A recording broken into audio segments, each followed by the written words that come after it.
ಅವ್ರ second hero ಏನಲ್ಲ, ಅವರು ನಿಜವಾಗ್ಲೂ ಅವ್ರು ನೋಡಕ್ಕೆ ಒಂದು ಫನ್ನಿ ಆಗಿರ್ತಾರೆ. ಅವ್ರ ಸ್ಕ್ರೀನ್ ಮೇಲೆ ಕಾಣಿಸ್ಕೊಂಡ್ರೆ ನಗಕ್ಕೆ ಸ್ಟಾರ್ಟ್ ಮಾಡ್ತಾರೆ. ಆ ತರ ಒಂದು ಪಾತ್ರನ ಪ್ಲೇ ಮಾಡಿದ್ದಾರೆ. Thank you. ಆಮೇಲೆ ಗಣೇಶ್ ರಾವ್ ಅವ್ರು sir, thank you so much. ನಿಮ್ ಜೊತೆ ನಾನು ಹಿಂದೆನೂ ಮಂಡ್ಯ ಸಿನಿಮಾದಲ್ಲೂ ನಾನು ನಿಮ್ ಜೊತೆ ಆಕ್ಟ್ ಮಾಡಿದ್ದೆ. ದರ್ಶನ್ ಸರ್ ಸಿನಿಮಾ, ಅದ್ರಲ್ಲಿ ನಾನೊಂದು ಚಿಕ್ಕ ಪಾತ್ರ ಮಾಡಿದ್ದೆ. ಅಲ್ಲಿಂದ ನಿಮ್ ಜೊತೆ ನಾನು ಸಾಕಷ್ಟು ಹಲವಾರು ಸಿನಿಮಾಗಳನ್ನು ಮಾಡಿದ್ದೀನಿ. ಇದರಲ್ಲೂ ಕೂಡ ಒಳ್ಳೆ ಪಾತ್ರನ ಮಾಡಿದ್ದೀರಿ sir. Thank you so much. ಕೊನೆಯದಾಗಿ ನಮ್ಮ ಸಂಗೀತ ಶೃಂಗೇರಿ ಅವರು, ಬಹುಶಃ ಅವರದ್ದು last but not the least, ಅವರ ಫ್ಯಾನ್ಸ್ಗಳು ಇವಾಗ ಈ ಸಿನಿಮಾ ನೋಡಿದ್ರೆ ದೊಡ್ಡ ಹಿಟ್ ಆಗ್ಬಿಡುತ್ತೆ ಸರ್.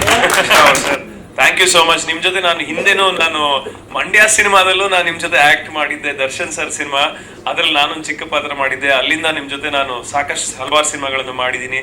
ಇದರಲ್ಲೂ ಕೂಡ ಒಳ್ಳೆ ಪಾತ್ರನ ಮಾಡಿದ್ದೀರಿ sir. Thank you so much. Rao sir, thank you so much. ನಿಮ್ ಜೊತೆ ನಾನು ಹಿಂದೆನೂ ಮಂಡ್ಯ ಸಿನಿಮಾದಲ್ಲೂ ನಾನು ನಿಮ್ ಜೊತೆ ಆಕ್ಟ್ ಮಾಡಿದ್ದೆ. ದರ್ಶನ್ ಸರ್ ಸಿನಿಮಾ, ಅದ್ರಲ್ಲಿ ನಾನೊಂದು ಚಿಕ್ಕ ಪಾತ್ರ ಮಾಡಿದ್ದೆ. ಅಲ್ಲಿಂದ ನಿಮ್ ಜೊತೆ ನಾನು ಸಾಕಷ್ಟು ಹಲವಾರು ಸಿನಿಮಾಗಳನ್ನು ಮಾಡಿದ್ದೀನಿ.